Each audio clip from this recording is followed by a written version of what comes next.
The heavy curtains of the British Embassy in Ankara remained drawn against the biting chill of Tuesday, October 26, 1943. Inside the study of Sir Hughe Knatchbull-Hugessen, the only sound was the rhythmic ticking of a mahogany long-case clock and the faint, rhythmic breathing of a man who was not supposed to be there. Elyesa Bazna, a man of 51 years with a face that blended into any crowd, stood over his master's desk. His hands, usually occupied with the brushing of woolen suits or the polishing of silver platters, were now steadying a Leica camera. The black and white film inside was about to capture secrets that could alter the trajectory of the Second World War. With a soft click that sounded like a gunshot in the silence of the room, the shutter snapped. The valet did not flinch. He was a man who had mastered the art of being invisible, and tonight his invisibility was his greatest weapon. Welcome to War Crime Records. Ankara in 1943 was a city of whispers and shadows, a neutral island in a world consumed by the fires of total war. It was a place where diplomats from warring nations brushed shoulders in the same restaurants, and where the currency of information was often more valuable than gold. At the center of this web sat Sir Hughe Knatchbull-Hugessen, the British ambassador to Turkey. He was a man of impeccable breeding and high intellect, yet he possessed a fatal flaw: a profound trust in the domestic staff that maintained his household. He viewed his valet, Elyesa Bazna, as a loyal, perhaps somewhat dim-witted servant who performed his duties with quiet efficiency. He could not have been more wrong. Bazna was a man fueled by a potent cocktail of resentment and greed. Born in Pristina, he had seen his family's fortunes rise and fall, and he felt the world owed him a debt that his modest salary as a valet could never repay. He had spent years serving the elite of Europe, watching their excesses from the corners of rooms, always the one pouring the wine, but never the one drinking it. By the autumn of 1943, he decided he would no longer be a spectator to history. He would become its most expensive participant. The plan had been months in the making. Bazna had observed the ambassador's routine with the precision of a watchmaker. He knew exactly when Sir Hugh took his morning bath, when he retreated to the study for private correspondence, and, most importantly, where he kept the keys to the black dispatch boxes that arrived from London. These boxes contained the most sensitive communications of the British Foreign Office. To open one without authorization was an act of high treason. To photograph their contents was to sign a death warrant. Bazna had spent his own meager savings to purchase a Leica camera and the necessary equipment to develop film in the cramped confines of his servants' quarters. He had taught himself the technical nuances of photography, experimenting with light and focal lengths until he could capture crisp images of text even in low light. But the keys were the primary obstacle. He couldn't steal them, as their absence would be noticed within minutes. Instead, he waited for the ambassador to leave them momentarily unattended on a bedside table during his morning ablutions. With a piece of modeling clay hidden in his palm, Bazna had taken a perfect impression. A few days later, using his skills as a former locksmith's apprentice, he had fashioned a duplicate that slid into the lock of the dispatch box with a sickeningly smooth click. On that Tuesday night in October, the first set of documents lay exposed under the valet's flashlight. There were reports on the military situation in the Balkans, transcripts of conversations with Turkish officials, and, most chillingly, references to a forthcoming meeting between the Allied leaders. Bazna worked quickly, his heart hammering against his ribs, though his fingers remained cold and steady. He photographed every page, then carefully returned the documents to their original order. He locked the box, wiped the mahogany surface for fingerprints, and vanished back into the servants' corridors before the ambassador had even finished his evening tea. The next step required a level of nerves that few men possessed. Bazna did not go to the Americans or the Soviets. He sought the highest bidder, and in 1943, that meant the Third Reich. On the night of October 30th, a man approached the gates of the German embassy on Ataturk Boulevard. He was poorly dressed and looked out of place among the grand architecture, but he insisted on speaking with the commercial attaché, Ludwig Moyzisch. Moyzisch was, in reality, a local head of the Sicherheitsdienst, the intelligence agency of the SS. He was a man accustomed to cranks and low-level informants, but something in the stranger's eyes made him listen. Bazna did not introduce himself by name. He spoke in a low, gravelly voice, offering a deal that seemed absurd. He claimed to have access to the British ambassador's private safe and dispatch boxes. He offered to provide 2 rolls of film containing top-secret British documents. The price was as staggering as the claim: 20,000 British pounds in cash. At the time, this was a fortune, enough to buy a villa and live in luxury for the rest of his life. Moyzisch was skeptical, suspecting a British sting operation or a delusional servant. But the potential reward was too great to ignore. He agreed to meet the stranger again once he had consulted with his superiors in Berlin. The news of the potential informant reached the desk of Walter Schellenberg, the head of foreign intelligence for the SS. Schellenberg was a polished, ambitious man who lived in a world of constant intrigue. He recognized the value of a source inside the British embassy in Turkey, a key neutral ground. He authorized the payment, giving the operation the code name Cicero, after the Roman orator known for his eloquence and insight. The Germans were desperate for any scrap of information regarding Allied intentions, particularly as rumors of a massive invasion of Europe began to circulate in the halls of power. On the night of November 4, 1943, the first exchange took place in the back seat of a car parked in a dark alleyway near the Ankara suburbs. Moyzisch handed over a thick envelope containing 20,000 pounds in Bank of England notes. In return, Bazna handed over 2 rolls of undeveloped 35mm film. There was no handshake, no exchange of pleasantries. Bazna vanished into the night, leaving the German officer with a heavy weight in his pocket and a knot of anxiety in his stomach. When the film was developed in the high-security darkroom of the German embassy, the results were nothing short of miraculous. The images were clear, showing documents marked "Most Secret." Among the papers were minutes from the Casablanca Conference and preliminary notes on the logistical requirements for operations in the Mediterranean. More importantly, there were hints of a massive secret undertaking. The documents mentioned a name that would soon haunt the German High Command: Overlord. The quality of the intelligence was so high that it immediately triggered a wave of paranoia within the Nazi hierarchy. Joachim von Ribbentrop, the German foreign minister, was convinced it was a plant. He could not believe the British would be so careless as to allow a valet access to such sensitive material. He suspected the documents were part of a sophisticated deception plan designed to lead the German army into a trap. However, Franz von Papen, the German ambassador to Turkey and a seasoned diplomat, was more inclined to believe in the reality of the situation. He knew the British tendency toward a certain kind of aristocratic complacency. He saw in Cicero a golden opportunity to regain favor with Adolf Hitler. While the Germans bickered over the authenticity of the find, Bazna continued his work. Every few days he would find a window of opportunity to access the ambassador's study.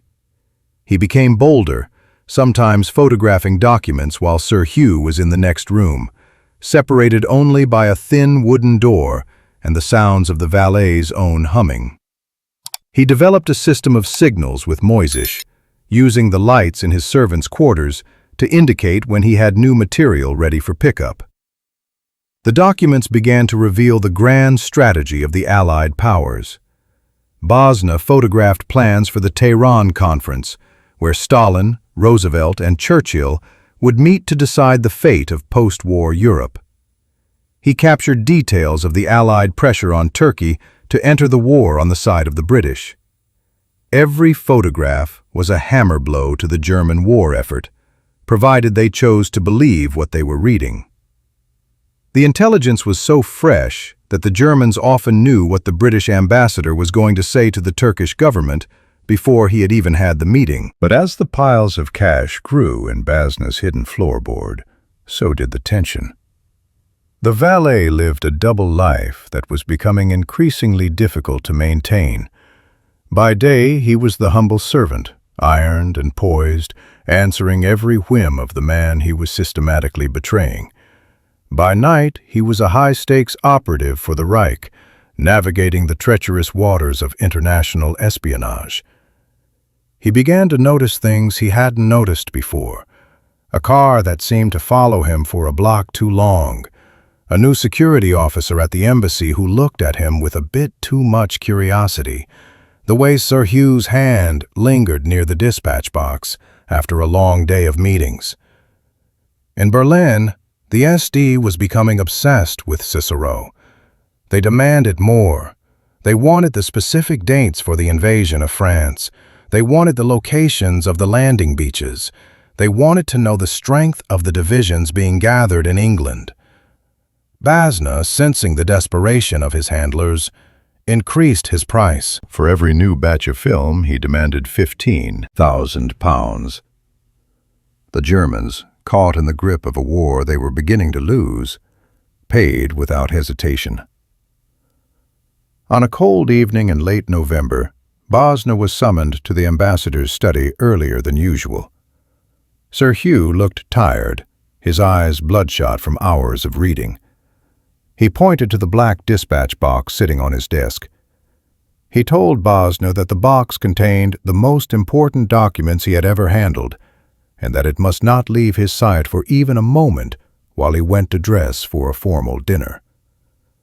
The ambassador left the room, leaving the keys sitting right next to the box. Bazna's heart thundered in his ears. This was the moment.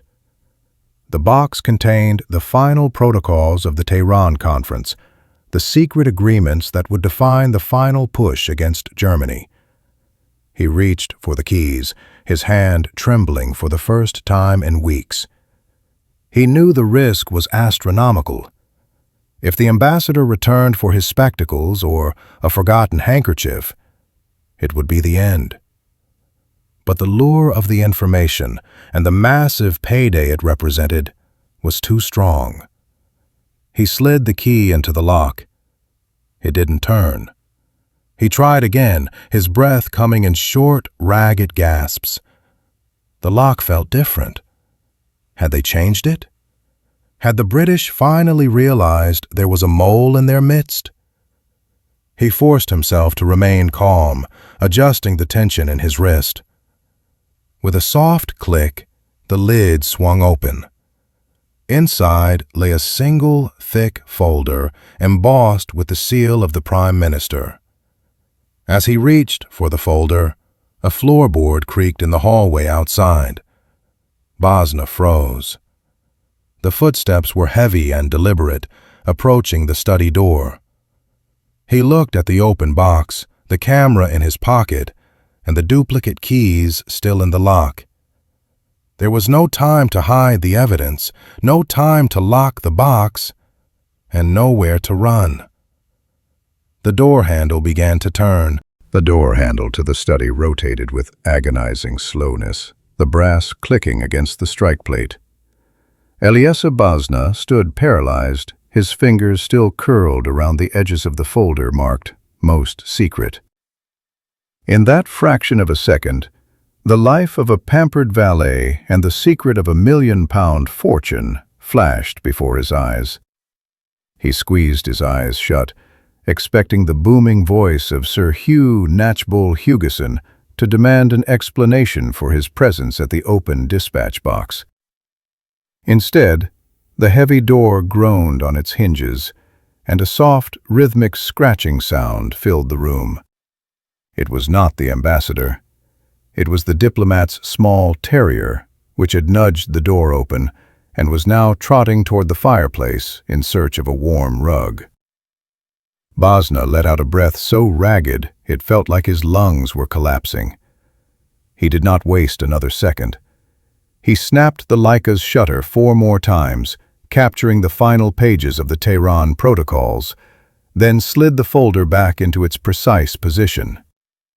He locked the box, returned the keys to the bedside table, where the ambassador was still finishing his evening grooming, and slipped out through the servants' entrance.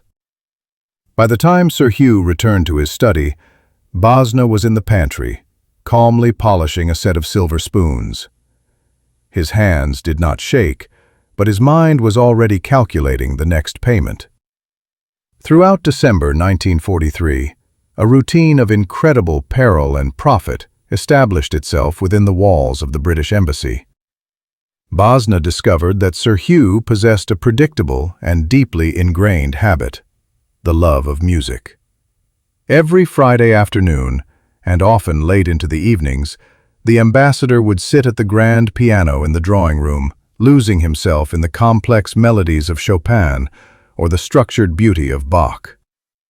To the rest of the household, this was the mark of a refined gentleman seeking solace from the pressures of wartime diplomacy.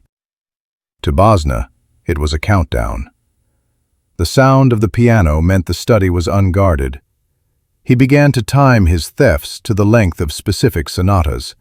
A nocturne gave him 5 minutes. A full concerto could provide him with nearly half an hour of uninterrupted access to the highest secrets of the British Empire.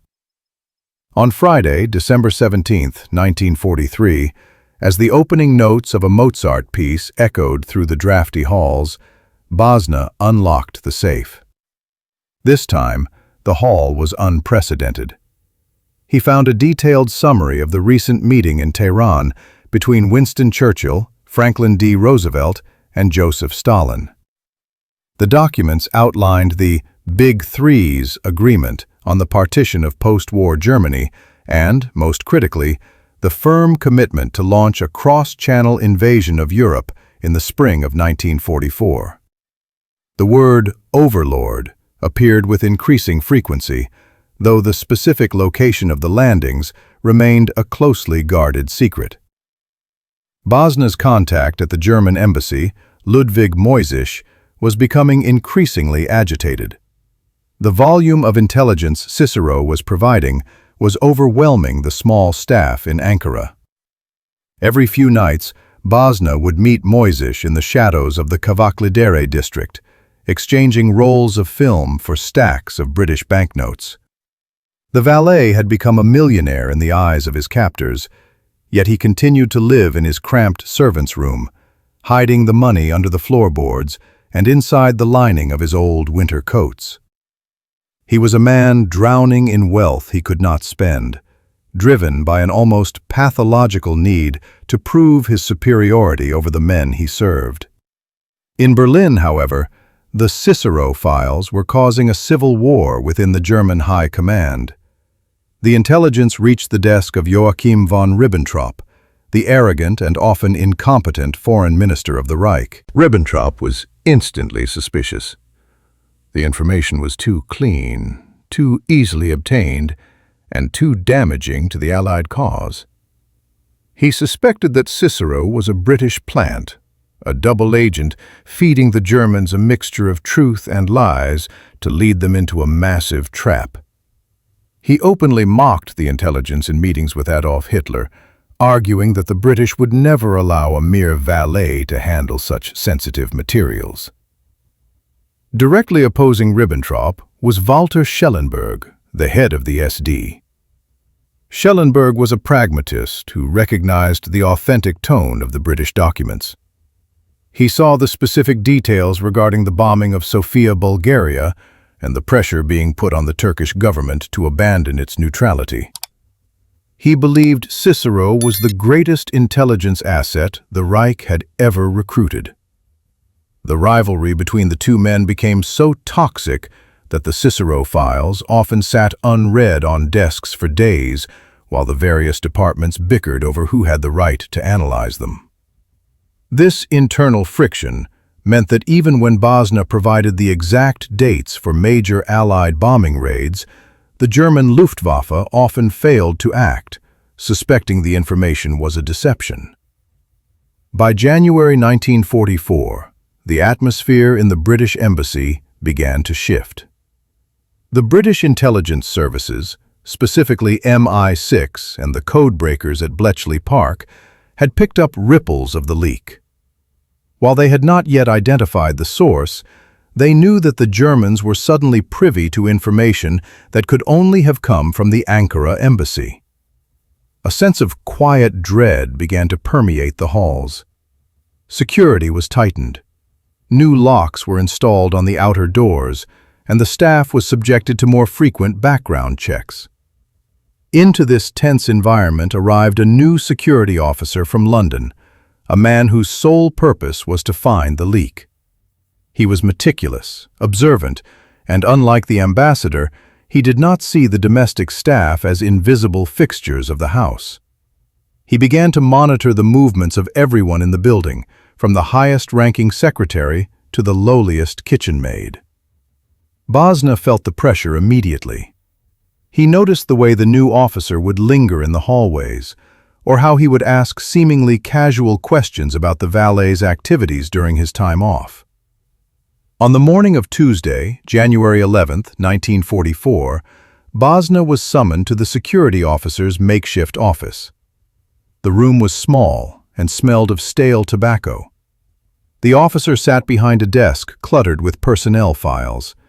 He didn't look up when Bazna entered, instead continuing to write in a leather-bound notebook.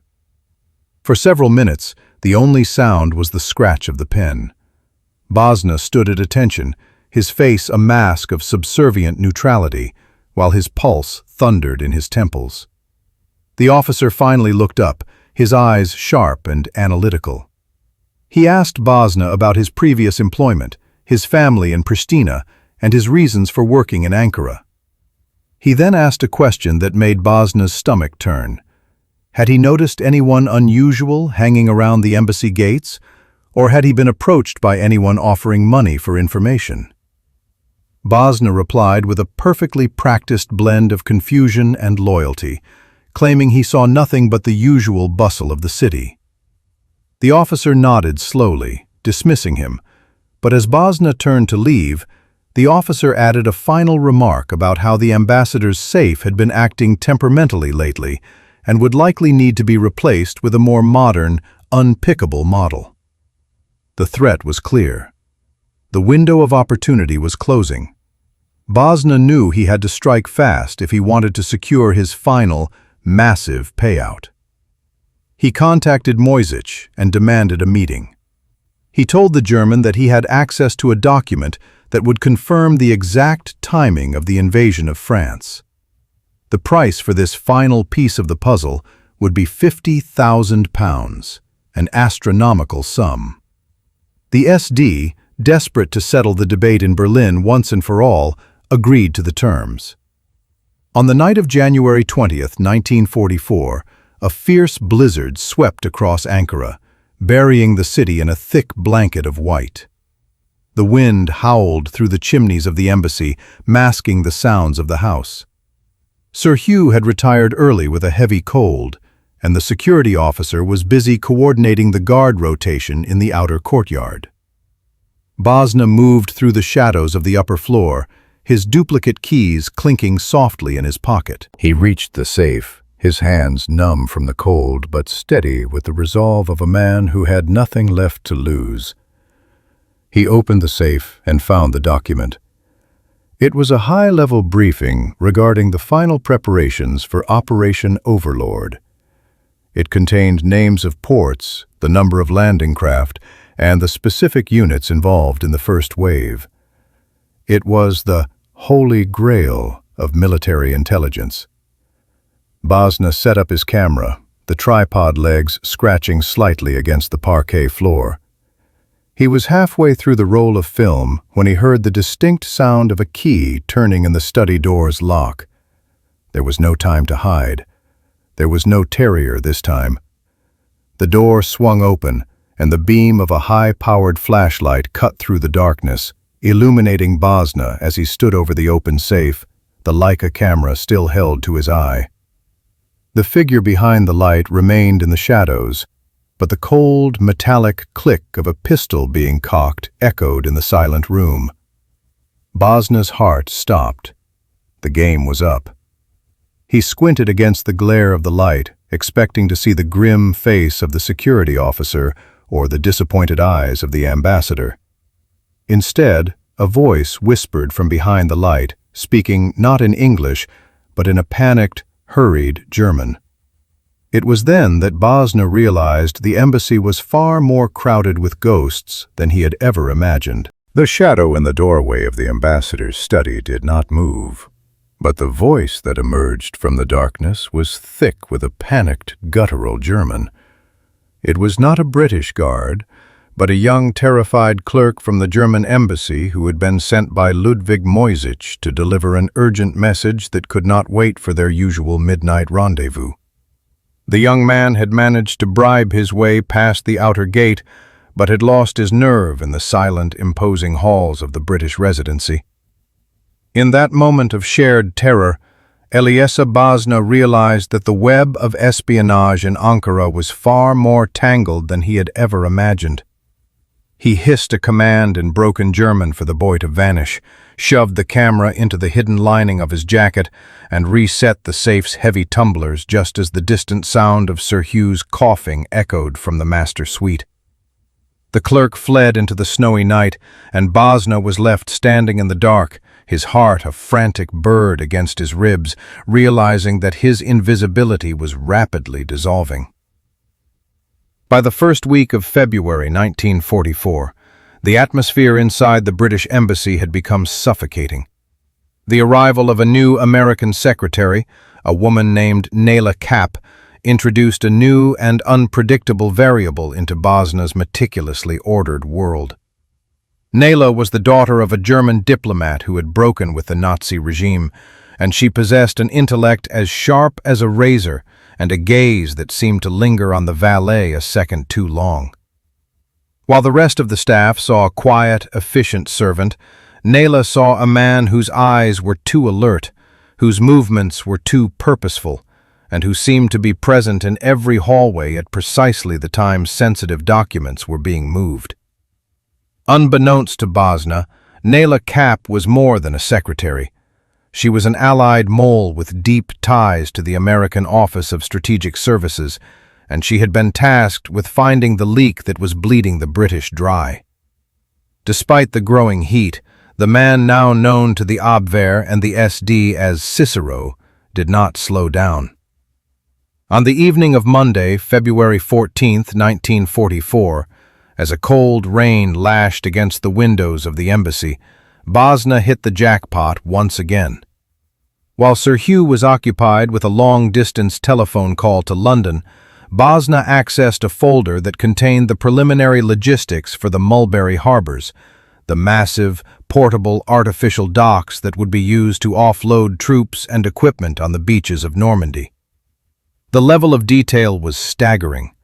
The tonnage of concrete required, the towing speeds of the Phoenix caissons, and the specific tides needed for the operation. Bazna's hands were steady as he photographed the blueprints, knowing that each click of the Leica was adding thousands of pounds to his hidden fortune. In Berlin, the arrival of these documents triggered a fresh wave of paralysis. Walter Schellenberg, the intelligence chief who had championed Cicero, presented the findings to the highest levels of the Nazi hierarchy. However, the internal politics of the Third Reich were a shark tank of ego and paranoia. Joachim von Ribbentrop, still smarting from being bypassed in the initial phases of the operation, convinced himself that the Mulberry Harbor plans were a grand deception. He argued that no military in history would attempt to bring their own ports to an invasion.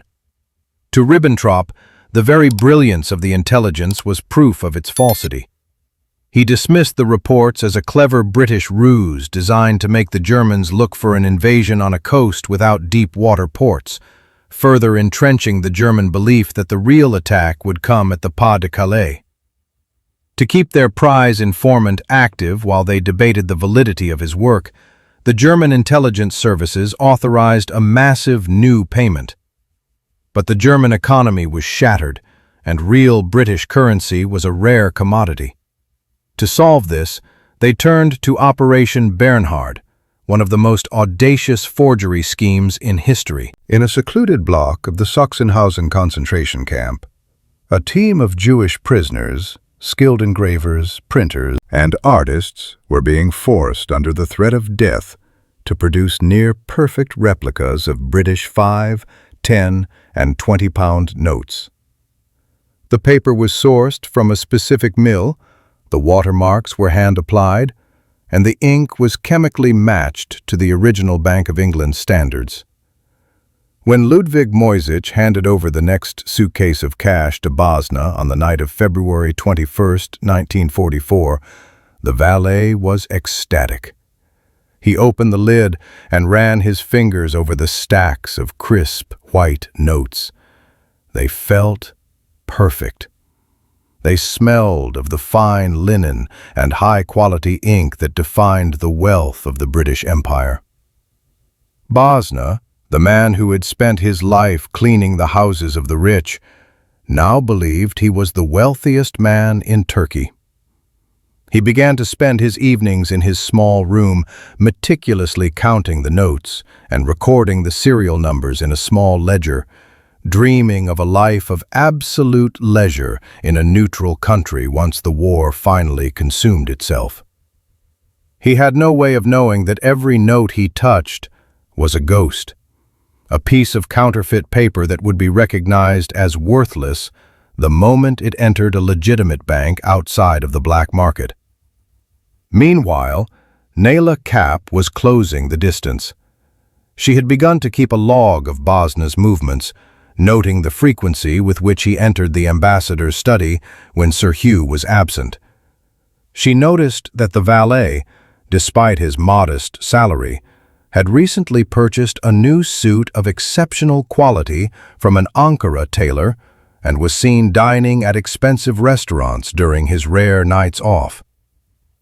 On the morning of Wednesday, March 1, 1944, Nayla made her move. She waited until Bazna was occupied with the morning laundry and slipped into his servants' quarters. The room was sparse and clean, but she felt a palpable sense of secrecy.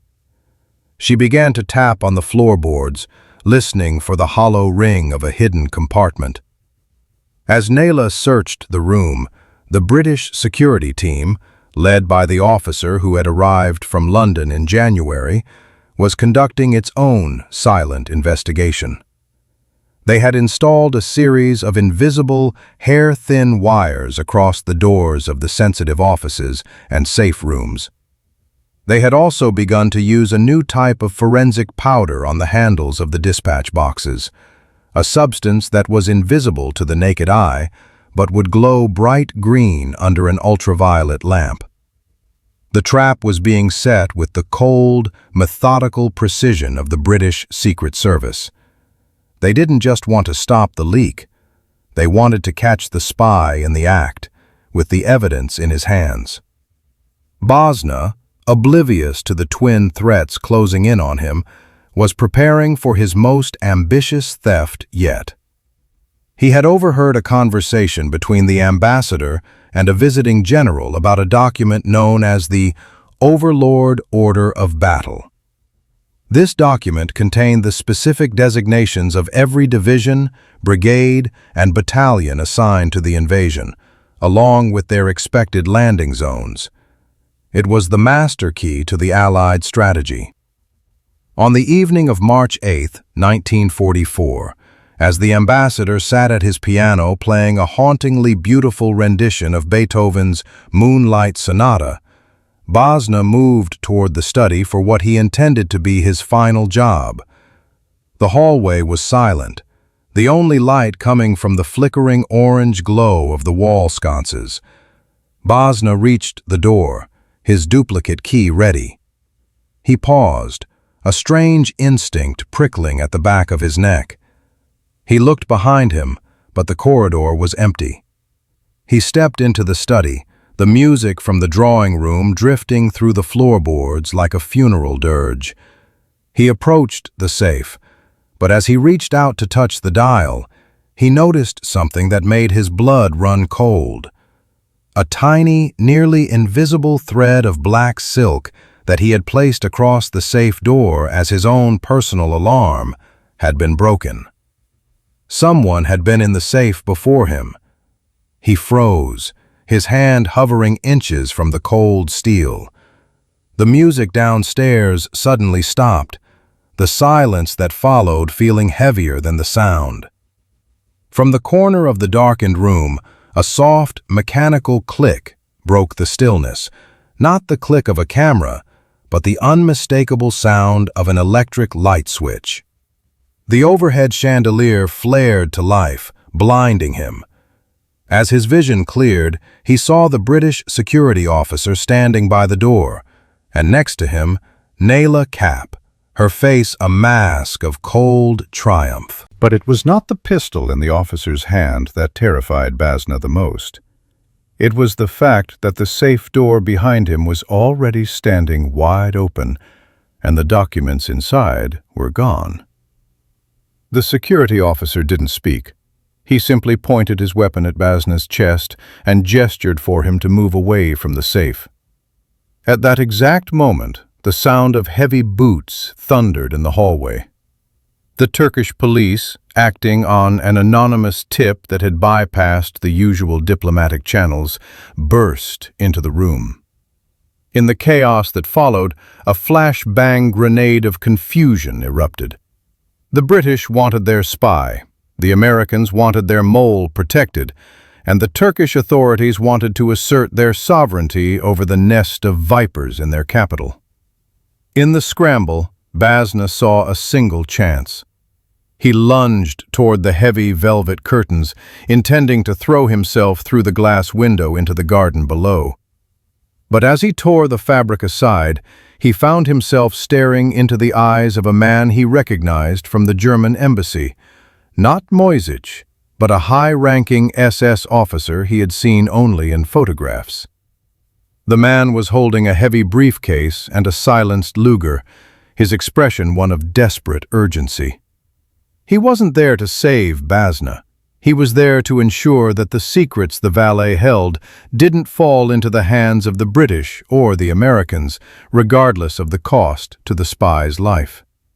The officer raised the weapon, the muzzle pointed directly at Bazna's forehead. The humid air of late April 1944 clung to the streets of Ankara like a damp shroud.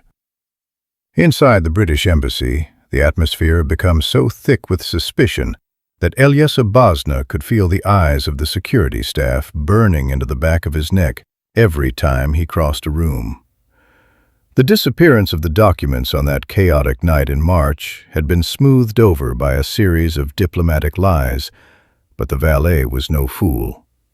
He knew that the British were not convinced of his innocence, and he knew the Germans were beginning to view him as a liability rather than an asset.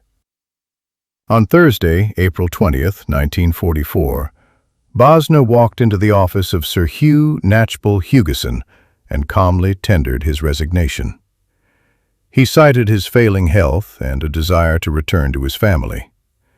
The ambassador, distracted by the mounting pressures of the approaching summer, accepted the notice with a distracted nod and a small pension payment, never realizing he was shaking the hand of the man who had laid bare his empire's greatest secrets. Bazna did not linger. He gathered his belongings, including the heavy, velvet-lined suitcase that contained the bulk of his earnings, and boarded a train for Istanbul. He moved through the city like a ghost, eventually settling into a modest but comfortable apartment overlooking the Bosphorus. For the first time in his life, he was a man of leisure. He spent his days in the coffee houses, listening to the gossip of merchants and spies, and his nights meticulously planning his future.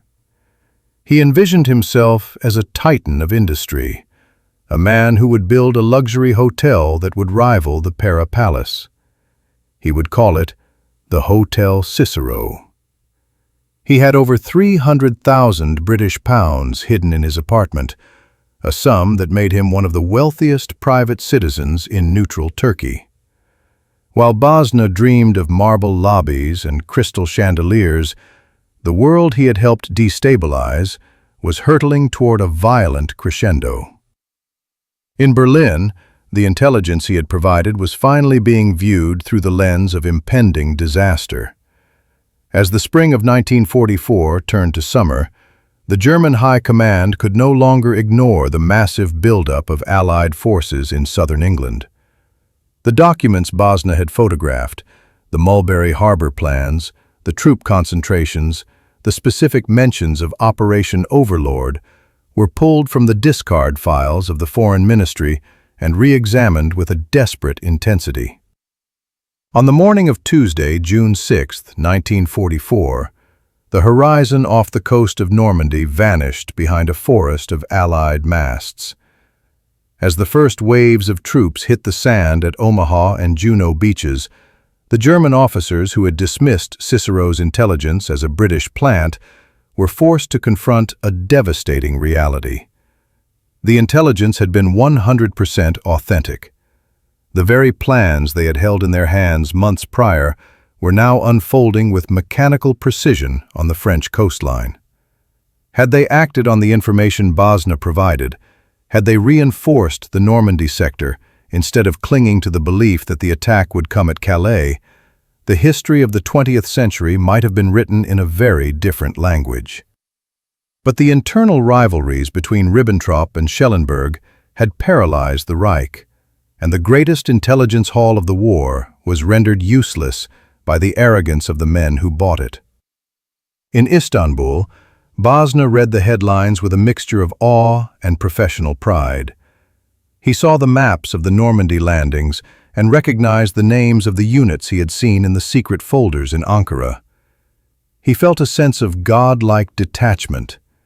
He was the man who had known it all before it happened. He decided that the time had come to begin his new life. He approached a local contractor and a group of influential businessmen to begin the process of purchasing land for his hotel. He needed to convert a large portion of his British currency into Turkish lira to facilitate the transactions. On a bright Tuesday morning in September 1944, Bazna walked into one of Istanbul's most prominent banks. He carried a leather satchel containing £50,000 in crisp Bank of England notes. He presented the currency to the head teller, his chest swelling with the confidence of a man who believed his fortune was as solid as the gold in the bank's vaults. The teller began to count the notes, but after only a few moments, he stopped. He pulled a magnifying glass from his drawer and examined the watermark on a 10-pound note. He then looked at the serial number and compared it to a list provided by the British authorities. The teller's face went pale. He whispered to a colleague, who then hurried into the manager's office.